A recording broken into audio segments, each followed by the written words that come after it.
I absolutely love Halo, and I know many of you have too. Unfortunately, Paramount did the worst job possible with this live action series they did, but instead of canceling it after seeing terrible ratings and feedback, they decided to go ahead and greenlight season 2, but now they have revealed the season 2 release date and proven how badly this show did because they have made the entirety of the first season free to watch on YouTube.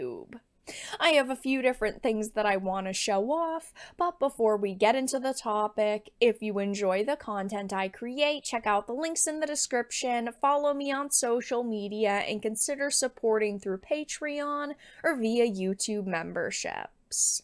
So, I wanted to reference this Bounding into Comics article. It says, "Bet you forgot about this television disaster, didn't ya?" I unfortunately didn't, because this was so bad. I love Halo. It is one of my favorite franchises, but unfortunately, this show was just awful. It was nothing like we wanted, but it says, to the excitement of literally no one, especially those who saw the series, Paramount has made the entire first season of its live-action take on Halo free to watch on YouTube, and in doing so seemingly revealed the premiere date for its unwanted second season. Now, when this show had initially come out, they put the first episode up for free on YouTube, but then they faced a bunch of backlash, so they ended up taking it down. So this is kind of a rehash, except for they're putting the entirety of the first season up, which in my opinion does kind of scream a little bit of desperation.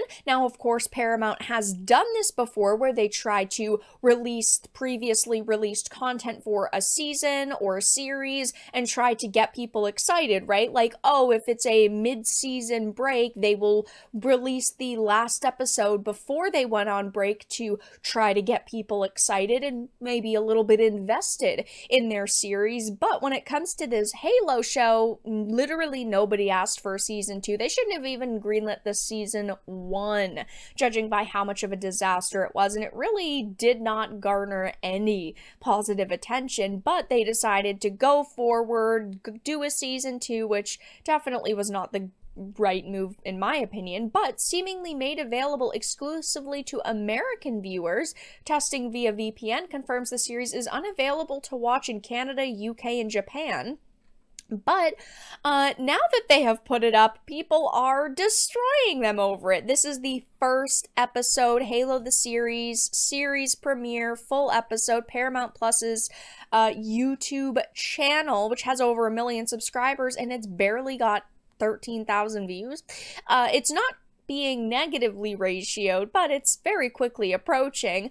But the comment section is filled with people laughing at them. Yes, the entire Master Cheeks collection is finally free to watch on YouTube. It's incredible how they managed to get good actors, good spatial effects, great wardrobe, props, and sets, yet it all took the writers to turn the whole thing into an abomination. That is a problem, is when you have either unexperienced writers or writers who simply do not know source material, especially for something like Halo, which has so many entries.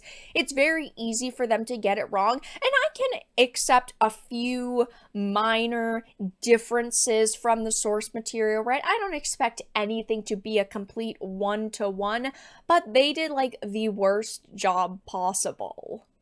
And now we have the debut date for the second season, which is going to be in February. It was officially renewed in February 2022, but now we're actually finding out that the second season is going to be releasing in February of 2024, so it really isn't that far away, but we have not got any, official trailers or interviews or anything like that, and we probably will not for a while.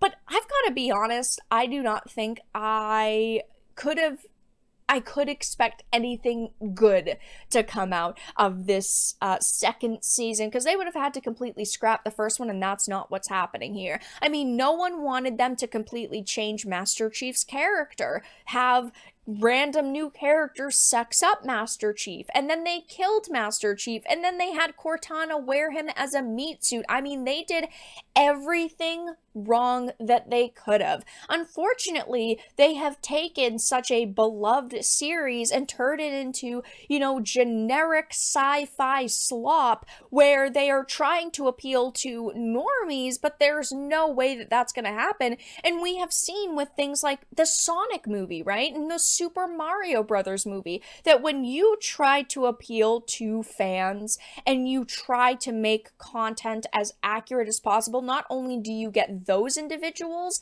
but those individuals tell their friends, hey, like, I watched this, it's fantastic, they give it great reviews, and then, yes, you might be missing out on some of the normie audience, but at the same time, you at least have a dedicated fan base and a dedicated viewership that is going to come back every single week, watch the next episode, or watch the next season, and instead what they did is they pushed away real Halo fans, and they did not capture the attention of normies, and so in the process they have sacrificed what could have been a decent series, because I gotta be honest, Halo should not be that hard for a live action adaptation. While yes, we're inevitably going to face controversy with an actor playing Master Chief and having to take his helmet off, and like small things, right? You were gonna face controversy on inevitably, the overall story and the settings should not be that hard to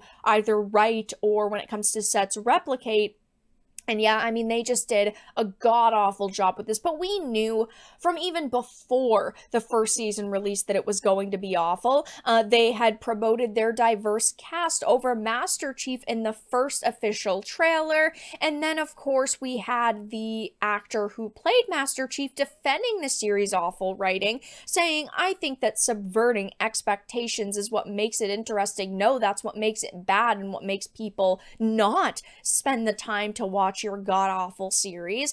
But there was a little bit of good news in February of this year, because Kiki Wolfkill, one of the major problems with this show, was the latest casualty of 343 Industries' brutal layoffs. And obviously people losing their jobs is not funny or not something to be praised, but at the same time, she was one of the casualties in the layoffs, and she was the person who was, really overseeing this show. Maybe it will magically get better in season 2. I highly doubt it, because I don't really think there is a clear way that they could save this show unless they had just completely scrapped season 1, which obviously they are not going to do, as this is a continuation of it. But yes, Paramount has now, in a desperate attempt for viewership and getting people interested, it seems, in this series, uploaded the whole entire first season free to watch on YouTube, and they have also revealed the season 2 release date, even though literally